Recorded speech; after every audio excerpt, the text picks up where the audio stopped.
Donc bonjour à tous les amis de Sion. Et les deux lectures de ce jour nous parlent de lépreux. Le premier, c'est Naaman, au service du roi d'Aram, de la Syrie, chef de son armée.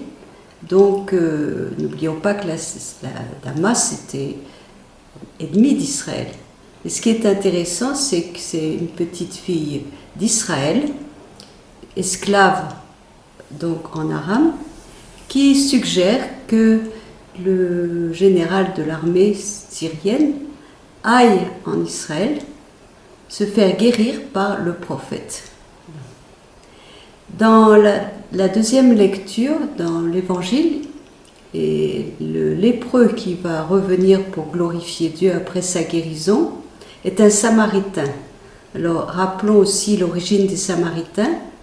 Après la prise de Samarie en 721 avant Jésus-Christ, exil à Ninive, la population du nord d'Israël s'est trouvée une population mélangée de personnes d'Israël et puis de personnes justement faisant partie de la population occupante.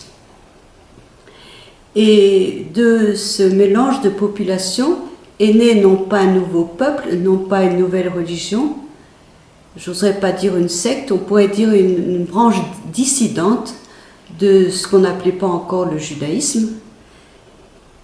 Mais ces personnes-là sont fidèles à la Torah de Moïse, elles ne reçoivent pas l'oralité, elles ne la recevront pas ultérieurement non plus, et elles adorent au mont Garizim. Mais c'est un croyant au Dieu unique. La tradition juive va louer la foi de trois païens. Naaman, Jéthro, le beau-père de Moïse, et Rahab, la prostituée de Jéricho. Commençons avec Jéthro. Jéthro fait une belle profession de foi. Il reconnaît que le Dieu d'Israël est plus grand que tous les dieux. C'est déjà pas mal, mais tout de même, il reste polythéiste. Naaman, ensuite, va aller un peu plus loin parce qu'il reconnaît que le Dieu, il n'a pas d'autre Dieu qu'en Israël. Le vrai Dieu est en Israël. Cela va un peu plus loin, mais il le confine en Israël, donc un peu limité. Et celle qui va le plus loin, c'est Rahab, la prostituée de Jéricho, parce qu'elle va confesser que le Dieu d'Israël est le Dieu du ciel et de la terre. Donc un modèle de confession de particularisme et d'universalisme. Ce que va découvrir Naaman, c'est aussi que le prophète n'est pas un guérisseur, mais à travers le prophète, c'est justement ce Dieu qui est en Israël qui va le guérir. Naaman donc limite le Dieu d'Israël à la terre d'Israël, et c'est pourquoi il emportera avec lui un peu de terre dans son pays pour adorer. Et ajoutons que puisque c'est Dieu qui guérit et non pas le prophète, c'est pourquoi le prophète n'accepte pas de présent. Mais on verra, si on lit le récit total dans le chapitre 5 du deuxième livre des rois, que le serviteur du prophète en profitera largement. Le Samaritain va faire aussi sa propre profession de foi, et nous allons voir comment. D'abord, reconnaissons que Jésus connaît bien les lois de purification des Juifs selon le Lévitique, que connaissait aussi le Samaritain, puisqu'il dit aux lépreux qu'il va guérir, « Allez vous montrer aux prêtres ». Alors nous ne savons pas si le Samaritain est allé à Garizim, rencontrer les prêtres de Garizim, mais ce n'est pas cela l'important. L'important, c'est que le Samaritain va reconnaître que celui qui le guérit, c'est Dieu à travers Jésus. En effet, il nous est dit qu'il revint sur ses pas pour louer et glorifier Dieu. Et ce Samaritain, donc, sa guérison va aller beaucoup loin qu'une guérison physique, puisque Jésus lui dit « Ta foi t'a sauvé ». Donc, en effet, Jésus non plus, pas plus que le prophète d'Israël, n'est un guérisseur. Il guérit l'être tout entier. Et je relèverai une expression qui apparaît 2 fois. Il revint sur ses pas pour glorifier Dieu. Et Jésus, celui qui revint sur ses pas, voilà.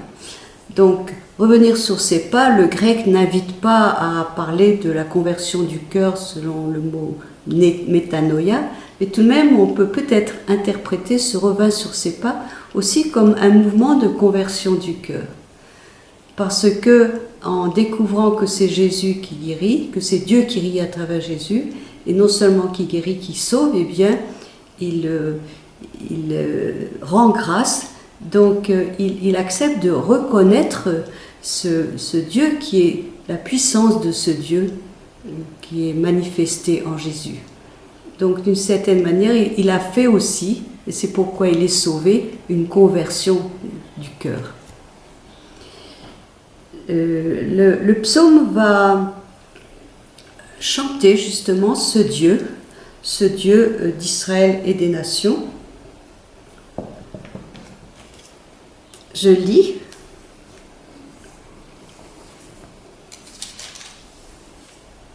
Le Seigneur a fait connaître sa victoire et révélé sa justice aux nations. Il s'est rappelé sa fidélité, son amour en faveur de la maison d'Israël. Donc ce Dieu d'Israël qui est le Dieu de toutes les nations en passant par Israël. La deuxième lecture, la lettre aux Timothée, commence par aussi une confession de foi qui dit l'essentiel. Jésus est le Christ, c'est-à-dire le Messie, descendant de David et ressuscité d'entre les morts.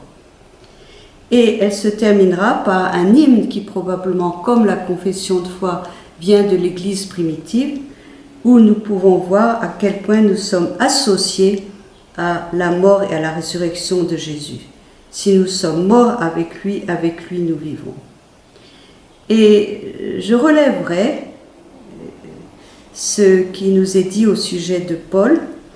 Paul était enchaîné comme un malfaiteur. C'est pour le Seigneur, c'est pour ma foi que j'endure la souffrance jusqu'à être enchaîné comme un malfaiteur. Mais on n'enchaîne pas la parole de Dieu. On peut être en effet enchaîné tout en restant profondément libre. Il y a un niveau de notre être qui n'appartient qu'à Dieu et qui est le niveau où s'engage notre liberté. Et je voudrais peut-être terminer en rappelant que nous allons célébrer dans quelques jours la fête de Kippour, qui est justement une fête qui célèbre la libération du péché, la libération de l'enchaînement le plus fondamental qui soit, celui du péché.